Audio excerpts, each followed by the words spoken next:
Рекордная помощь Украине, Киев выставил чек, и кто его оплатит? Как Вашингтон предлагает сдерживать Россию от повторного нападения? И почему никто до сих пор не видел мирного плана?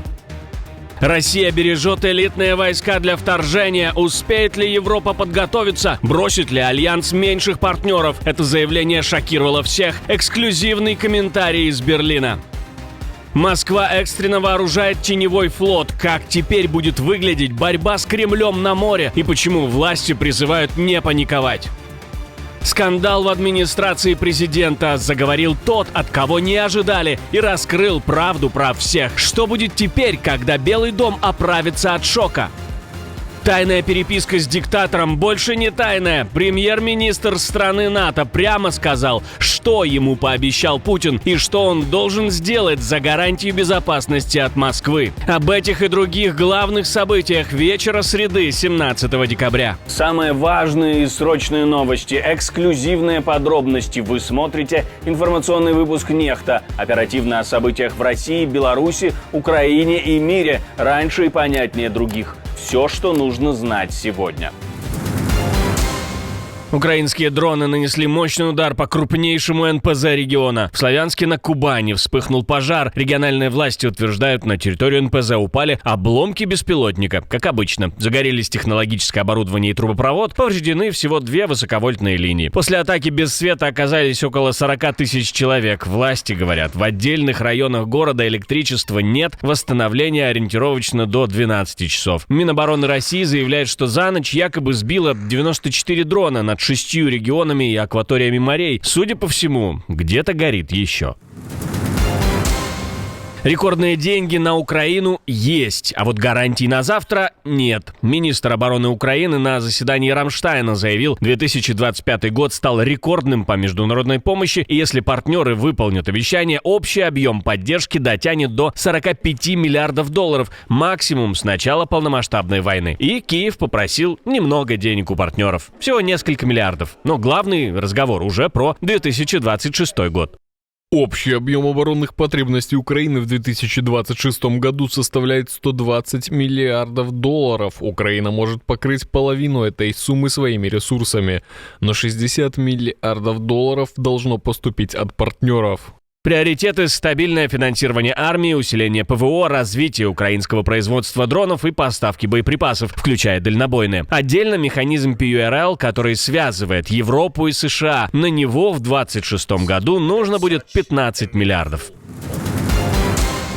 У Киева на столе, похоже, лежит план, о котором все говорят, но которого никто официально не видел. The New York Times пишет, что ни один из проектов документов так и не был обнародован. При этом содержание прописано удивительно подробно. Американский чиновник на условиях анонимности передал журналистам, что документ детально описывает, как предотвращать повторное вторжение и как наказывать Россию, если они все-таки произойдут. Первым пунктом называют доведение численности ВСУ до мирного уровня в 800 тысяч военнослужащих с современным оборудованием и подготовкой, чтобы армия стала мощным сдерживающим фактором для России. The New York Times отдельно сравнивает у Германии, допустим, около 180 тысяч военнослужащих. Такой масштаб, по оценке издания, потребует постоянной и значительной поддержки Украины. Один европейский дипломат добавил, что в документе есть конкретика по перечню техники, которая нужна Украине. Отдельно New York Times пишет, что в проекте детально описано, как США будут помогать выявлять попытки России организовать операции под фальшивым флагом, которые могли бы стать поводом для возобновления боевых действий. Как думаете, получится ли у всей демократической части мира придумать такой механизм, чтобы перехитрить Кремль? Пишите в комментариях.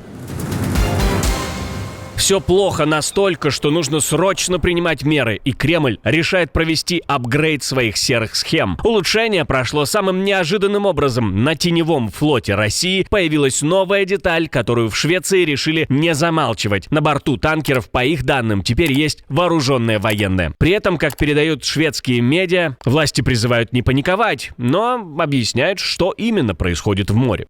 Мы сами эту информацию пока не подтвердили, но знаем, что это очень важная деятельность для России, поэтому мы ожидаем, что ими были приняты различные меры безопасности, и такие вещи вполне могут рассматриваться. Контекст здесь очевиден. ЕС ранее ввел новые санкции против российского теневого флота, и на фоне давления эта инфраструктура, судя по всему, получает дополнительную защиту. Но компонент военный вызывает еще больше тревоги. Кремлю важно показать, что НАТО под давлением США якобы не станет защищать небольшие территориально государства-члены Альянса, и именно этому Европа должна сопротивляться. Поэтому Германия и размещает бригаду Бундесвера в Литве. И это немецкие депутаты воспринимают как сигнал. Берлин берет на себя ответственность за безопасность Балтии и всего Альянса. Опасность прямого столкновения между НАТО и Россией особенно велика в ближайшие 2 года. Почему? Потому что Россия перешла на военную экономику, а странам НАТО потребуется до примерно 2029-2030 года, чтобы стать полностью боеспособными или, как говорит немецкий министр обороны, готовыми к войне. Поэтому решающими являются следующие 2 года, когда Путин может бросить вызов Западу.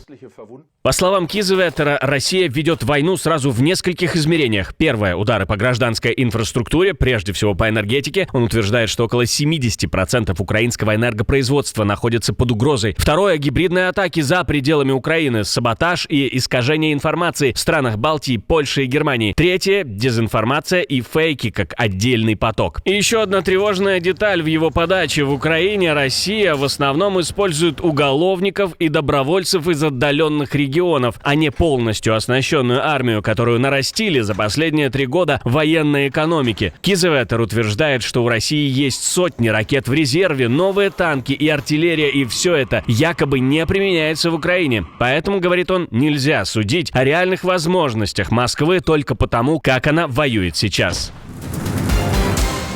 Убийство ребенка в Подмосковье дошло до дипломатического скандала. МИД Таджикистана вызвал российского посла из-за гибели 4-классника Воденцова. В Душанбе заявили, что видят в случившемся нападение на почве национальной ненависти, и вручили послу ноту протеста. Пока дипломаты выясняют отношения, в соцсетях уже всплывает мерзкое. Некоторые так называемые герои СВО открыто одобряют убийство невиновного ребенка по национальному признаку. Почему нет? Самая открытая и свободная страна.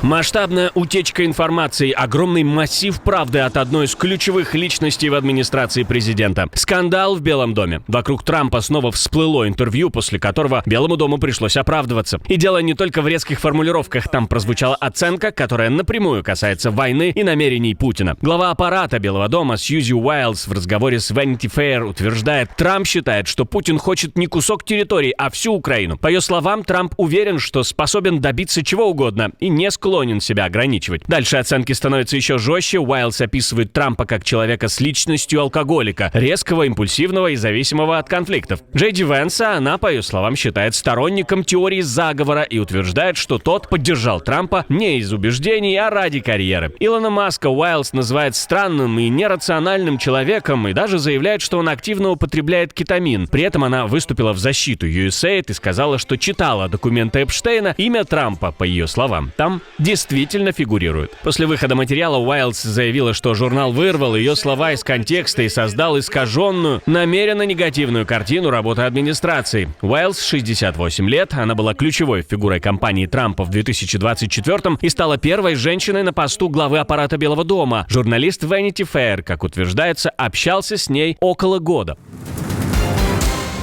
Премьер обращается напрямую к диктатору и сразу выдает то, что ему пообещали в Кремле. Может, этого никто не должен был видеть? Орбан снова играет на грани. На этот раз он сам вынес на публику переписку с Путиным. По его версии, он напрямую спросил в Кремле, чем обернется для Европы идея тронуть замороженные российские активы. Премьер-министр Венгрии рассказал, что написал Путину письмо по поводу возможного решения ЕС использовать российские средства для репарационного займа Украине и отдельно поинтересовался, а будет ли Москва учитывать позицию отдельных стран-членов? Ответ, утверждает Орбан, был однозначным. Реакция России будет сильной, и при этом Кремль примет во внимание протесты отдельных государств по этому вопросу, включая, конечно, Венгрию.